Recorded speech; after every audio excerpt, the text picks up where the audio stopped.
This broadcast is inappropriate for all ages right here on Gaming Division. What just happened? There we go. Haha, Gaming Division. Salutations, I am Kamurai, and I should be conversation ready. Life gets in the way, frustrates you, whatever, so, I'm not going to beat around the bush today. I'm not going to sit here and, make you chortle for your thing. This is a kitty. It wants what's left over of my sandwich. Why did you step off the desk? Why? You're so weird. She looks like a taco now. Choco taco. Kitty. You want to fit your head in my mouth?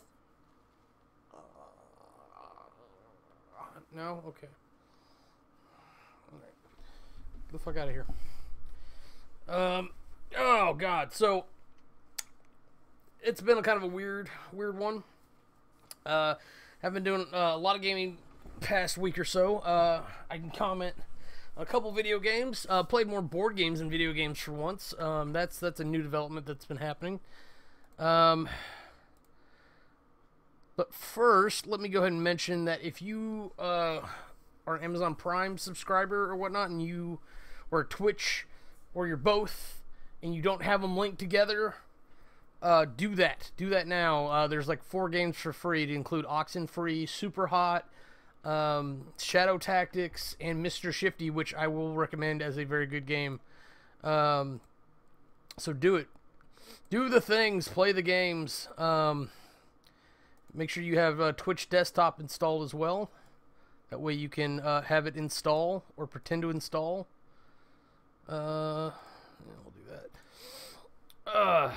Sometimes there are downsides to how any of this process works. And quite honestly, you can get tired. So bear with me as I finish up a couple things here. I'm just so behind. I wanted to make sure that I get this done with, and then we can get on to playing some video games tonight.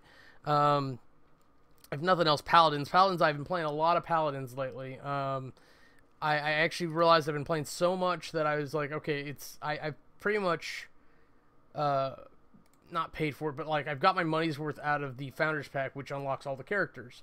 So I threw the $20 at it. I was like, hey, I've done enough in this game for this to be worth it. I obviously enjoy this. I'm obviously going to keep playing it. And when Paladins Battleground comes out, I'm going to spend a lot more time there. But having the characters unlocked for that will make playing that game a lot more fun. Having the characters leveled up maybe will be okay. Being leveled up, I'm almost to level 15, so I can start doing competitive. I don't know if maybe Battlegrounds is locked behind the competitive wall. We're going to find out tonight, because I'm going to hit 15 for sure, just trying to chase my dailies. I'm chasing dailies! You have no idea. My hand is so sticky. You have no idea how insane that is to me that I'm doing that. There hasn't been anything I think I've ever played where I've chased daily quests. HOTS, maybe? I don't even remember if they have daily quests. I definitely did do it for Hearthstone if they had them. I'm trying to think of another game that I know of that had daily quests. Hey, knee. I just can't recall offhand anything that's ever made me want to play it like this on a daily basis. So I'm having a good time, and you would think Overwatch would have grabbed me more. This Paladins largely being renowned as a ripoff of Overwatch, and Overwatch I find kind of boring to watch. The people that I have watched have been super competitive jerks, so it makes it less fun. I just get in there and have a good time. Dude, you got like 9 syllables in there. Knee. I'm not going through all that. But I've got some one-shots lined up for other video games I want to play too, so I want to get one of those out of the way. Probably do at least like an hour in Lost Castle and be done with that. It's kind of like a Castle Crashers meets as a roguelike. Something like that. So we'll have to see how that goes. Let's see, what else is on here? I've been doing a little bit of H1Z1 front end Fortnite Battle Royale, trying to brush up for the Battle Royale thing. Let's see here. I need to get back to Super Dungeon Tactics just because I enjoyed it, not necessarily because I feel obligated to play the game per se. I haven't played Astroneer in a little bit either. I need to do some of that. That'd be good stuff. So let's get away from games that like I wish I was playing, and games I'm actually gonna play, and talk about a couple games I did play. Hopefully I don't get too angry just talking about this one. There's a game called Snake Pass. There's a video on the channel. You go watch my exciting adventure with that. Spoilers, it did not go well. It's a puzzle platformer, and even though it's not a traditional...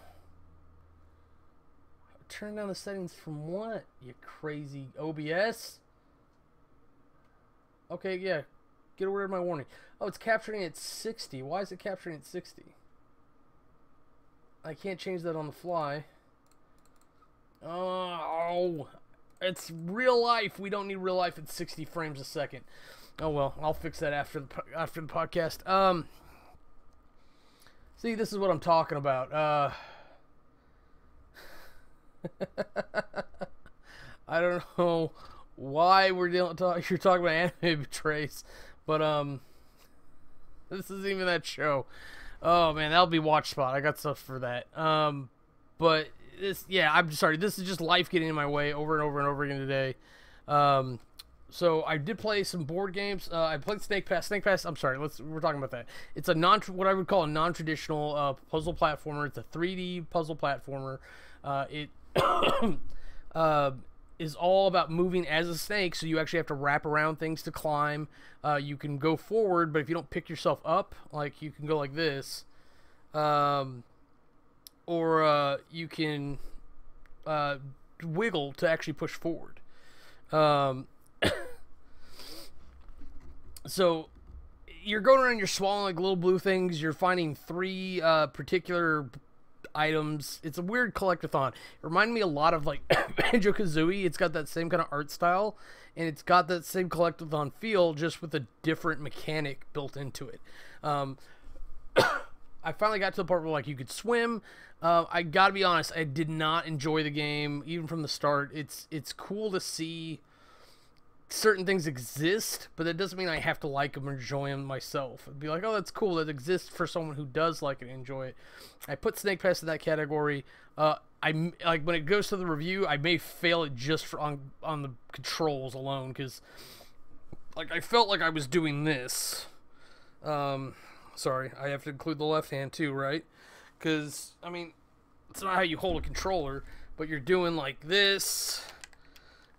And like you're trying to go up and down, and like my hand's cramping just trying to demonstrate it properly. It's ridiculous. Let's see here. Okay, so board games. So let's move on to board games, because just let's be honest, it's a little light in video game territory, other than playing Paladins for sure. Sorry, and if you hear noises go off, it's Twitch desktop trying to install things, and it seems to think that it's stuck, so I don't know what to do for you, Twitch. You don't seem to make much sense. Okay, whatever. Anyways, board games, card games, things like that nature. So where I went to school, I don't even know what to call it, but for my work I went through an academy of sorts.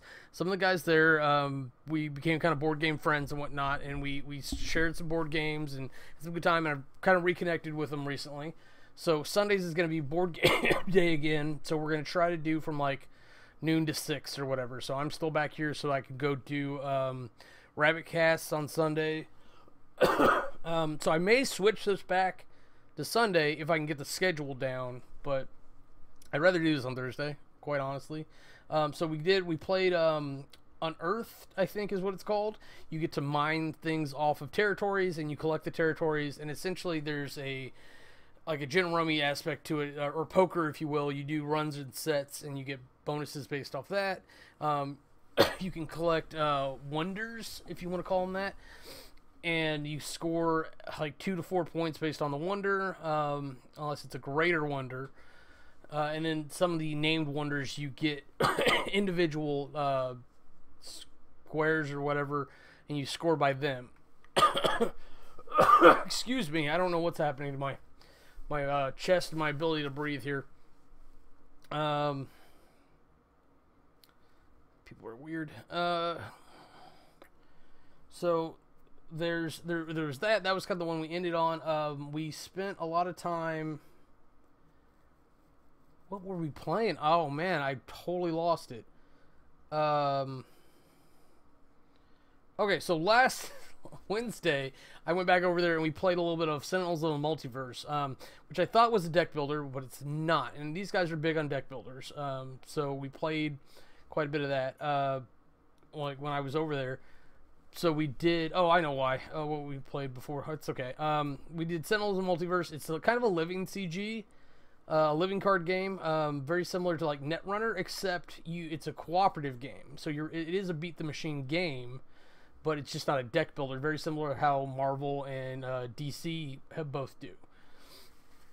So it's very similar, and we managed to beat the baddie, but like it was just a lot closer. We had some rule mishaps, and but it was a good time. we hang out, give each other a hard time. It's fun. That's all, E-Bug. It's always weird. So the game I had forgotten that we played on last Sunday was Seven Wonders, and they got really into learning it, so it took a little while to play and explain. But now that we've played one, I think that I could bring it back next week and we just go to it. So I'll probably put it in the bin and take it with me, but we'll just have to see what happens with it. Seven Wonders is a drafting game where everyone kind of plays at the same time. So everybody has a hand of cards. You pick one and you pass the rest. And then out of the new hand that you get from the other player, you pick one and pass. And you continue to do that over and over and over again until you're down to like one last card, and then yes, you're orange. And then you end up playing one and tossing one. And there's a couple different games like that. Seven Wonders is pretty adaptable. You can serve up to 8 players with it. I like to stack it up with the expansions because it's what I do with games I like. And how do I say it?